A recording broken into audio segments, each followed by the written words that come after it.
Mahallalarda xavfsiz muhitni yaratish va huquqbuzarliklarning barvaqt oldini olish borasida tizimli ishlar amalga oshirib kelinmoqda. Ayni maqsadda Prezidentimiz tomonidan qabul qilingan qaror mazmun mohiyati yuzasidan joylarda targ'ibot tadbirlari o'tkazilyapti. Navoiy viloyatidan tayyorlangan lavhamiz shu xususida.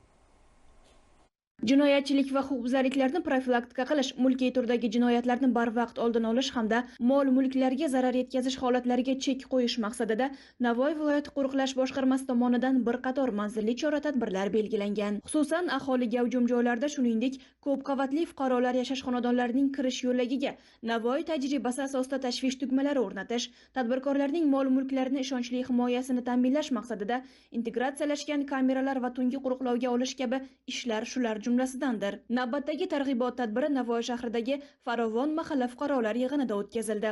Targ'ibot tadbirida fuqarolarga qo'riqlash boshqarmasining xizmatlari, tezkor harakatlanuvchi guruh xodimlarining imkoniyatlari, qo'riqlash signalizatsiya vositalarining ishlash prinsiplari malakali mutaxassislar tomonidan tushuntirildi. Mazkur profilaktik tadbirlar natijasida mahallalarda xavfsiz muhitni yaratishning tashkiliy profilaktik asoslarini zamon talablariga moslashtirish, jinoyatchilikning barvaqt oldini olish tizimining samaradorligini yanada oshirish imkoniyati namoyon bo'lmoqda.